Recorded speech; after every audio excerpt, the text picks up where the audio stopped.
Chapter 3, Waiting and Waiting. One Saturday morning, I jumped out of bed, very excited, because today was the day of the party, of course. The Easter egg hunt. The Easter egg hunt. Today is the day of the Easter egg hunt. I sang real loud. I ran into Mother and Daddy's room, and I turned on their light. The Easter egg hunt. The Easter egg hunt. Today is the Easter egg hunt. I sang again. Mother opened one eyeball. It's not time to get up yet, Junie B, she said. It's still dark outside. Please go back to bed. I put my head next to her face. Yeah, only I don't think that's actually possible, I said, on account of my brain is already activated. Mother put her pillow over her head. I lifted it up. I'm going to find the golden egg today, I said. I told you that. Right, Mother? Whoever finds the golden egg gets to swim in Lucille's hot water. I hugged myself very happy. I would love, love, love to swim in hot water, I said, except for Sheldon, and May want that prize too. Plus, Lucille loves Sheldon, and so maybe she might give him a hint or something, and a hint would not be good. I did a little frown. Plus, here is another problem, I said.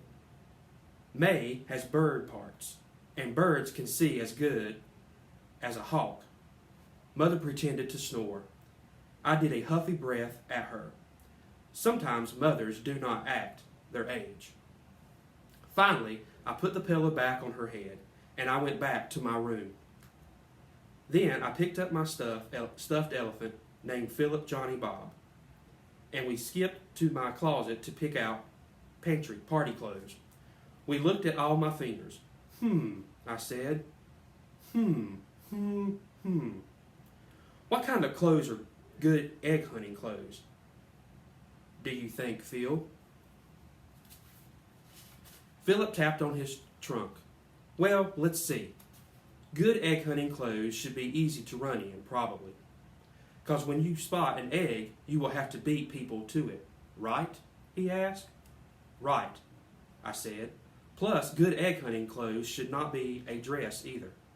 Or, on account of sometimes, when I'm beating people to an egg, I will have to tackle them and get in a scuffle. Correct, said Philip. Tackling and scuffling often happens in egg hunts. He thought some more. Also, good egg hunting clothes should be big pockets to carry all the eggs you're going to find, he said. I nodded. Yes. Plus, good egg clothes have to be pretty. Right, Phil? I said. Because this is a fancy party, you know. I know, said Phil. Egg clothes should definitely be pretty. Like, we looked some more. Then, both of us spotted the pretty clothes at once. Like those brand new lavender overalls that Mother just bought. We shouted real joyfully. Phil threw himself way high in the air. Yes, the brand new lavender overalls will be perfect, Junie B, because lavender is exactly like purple, almost. And purple is the color of your favorite glasses. He flung himself in the air. We are a genius at picking egg clothes, he said. Yes, we are a genius, Philip, I said back. I cannot lose the egg hunt in this perfect outfit. After that, I quick put on my lavender overalls, and then me and Philip ran to the window, and we sat down on the floor, and we waited for daylight to come. The party was supposed to start at lunchtime. There was going to be a picnic before the egg hunt. That information was printed right on Lucille's fancy invitation. I read it to Mother and Daddy at breakfast. A picnic lunch will be served on the grounds before the event, I read. I smiled. I enjoy eating on the ground, I said. Mother laughed. "Oh, I don't think you'll be eating on the ground, Junie B," she said. Grounds Grounds are what rich people call their lawns and gardens. I got down from the table and looked outside. "Do we have grounds?" I asked. Mother rolled her eyes and looked at Daddy. "Heavens no, Junie B," she said. "What we have is weeds and crabgrass." Daddy sucked in his cheeks at her. Weeds and crabgrass is an issue, apparently. After breakfast, I waited for it to be time to leave. It was the longest morning I ever saw. Then, finally, Daddy said it was time to go, and so I ran to the car, lickety-split. Lickety-split is the grown-up word for zippity-fast. It took forever to get to Lucille's house. We drove and drove and drove. Then, at last, we turned down Lucille's long driveway. "Lucille's house, Lucille's house, we're finally at Lucille's house," I shouted. I leaned my nose against the window.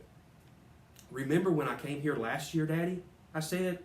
"Me and my friend Grace spent the night at this place, and I ate dinner and breakfast with her rich, expensive Nana. Then, oh my gosh, I saw her. I saw the rich, expensive Nana.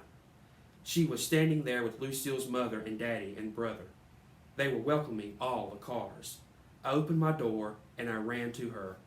Well, we meet again, Nana," I hollered real happily, and then I hugged my arms around her middle, and I tried to lift her off the ground, only she didn't actually budge that good. I stepped back and looked at her. The Nana had put on a few pounds, I believe. After that, I tried to lift her again, but this time she took my arms away. "Oh dear, no, young lady, you mustn't try to pick me up," she said. "You'll hurt yourself." I looked at her, kind of puzzled. "Yeah, only I'm not a young lady, Nana," I said. "Look, see, it's me. It's Junie B. Jones." I pointed at my face. "Don't you remember me?" "Huh? I spent the night here with Lucille and Grace. Remember that, Nana?" "It was the time of our life," I said. Then Nana looked closer at me. Then all of a sudden drops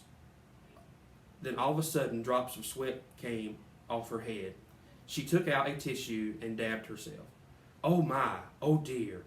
Yes, I remember now," she said. She did a little shiver. "Junie B. Jones, I remember you well." I skipped around in her circle.